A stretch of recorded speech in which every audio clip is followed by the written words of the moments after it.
Со вступительным словом к собравшимся обратилась министр образования и науки Ингушетии. Эсет Бокова отметила положительную работу движения «Первых» и подчеркнула, что оно набирает активные обороты в республике. Это первое в 2024 году заседание Координационного совета по взаимодействию с общероссийским общественно-государственным движением детей и молодежи при главе региона. Также выступил руководитель департамента регионального взаимодействия общероссийского общественно-государственного движения детей и молодежи движения «Первых» Ксения Янова. И лично главе республики, сильно такому уровню хорошего тестирования технической базы и вообще оказывать поддержку регионального отделения. На региональном координационном совете обсуждают исполнение поручений и итоги работы движения «Первых». Количество официально вовлеченных детей в эту организацию на конец прошлого года составило более 17 тысяч. Свыше 9 тысяч учащихся стали участниками различных мероприятий. На конец первого квартала текущего года количество зарегистрированных на «Первых» на сайте составляет более 22 726 человек. По итогам первого квартала коэффициент показателя эффективности уже составил 6300 уникальных участников. Отмечу, это при годовом коэффициенте показателя эффективности 19 118 уникальных участников.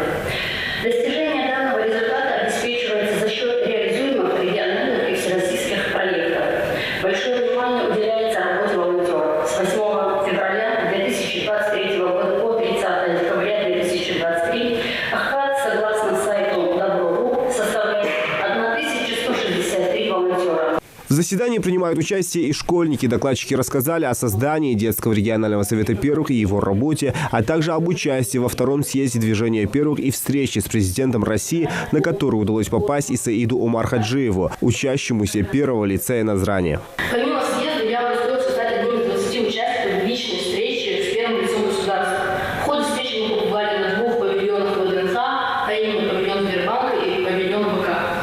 Провели экскурсию вместе с президентом и спели гимн Российской Федерации на церемонии закрытия второго съезда движения «Первых».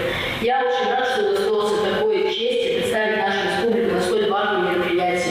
Ингушская молодежь приняла активное участие во Всемирном фестивале детей и молодежи. Единственной школьницей из Ингушетии, у которой получилось поехать туда, стала Хади Хашагульгова, ученица 10-й Карабулакской школы. Из общего числа участников в возрасте от 14 до 35 лет включительно ровно 1000 участников были в возрасте от 14 до 17 соответственно, 500 из которых были иностранные участники и 500 участники из разных регионов нашей страны. В делегации нашей республики я была единственным несовершеннолетним участником по итогам отбора в 4 этапа.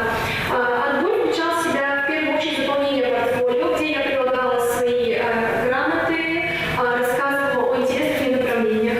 Далее было создание видео-визитки о собственном социальном проекте, как реализованном, так и не реализованном. Важное влияние на формирование мировоззрения детей играют их наставники в школах. В регионе, как и по всей стране, внедрили новую ставку советников директоров образовательных организаций по воспитательной деятельности. Об этом и итогах работы навигатора детства за первый квартал текущего года рассказал его региональный координатор Исрапил Калоев. Первые 82 советника по воспитанию приступили к работе с 1 сентября 2023 года. Оставшиеся 54 специалиста с начала 2024 года. Процедура отбора кандидатов и их оформления на должность проходит полностью под кураторством Министерства просвещения Российской Федерации. Путем прохождения специального конкурса под названием «Навигатор детства» и набором необходимого количества баллов по результатам тестовых испытаний. Перед началом проведения федерального конкурса всем директорам образовательных учреждений необходимо выдвинуть несколько своих кандидатов на замещение должности советника по воспитанию. В завершении заседания Эсет Бокова поблагодарила участников Координационного совета за активную и плодотворную деятельность. Она призвала усилить работу в этом направлении. Зелимхан Калоев, Султан Магушков, Магаз 24.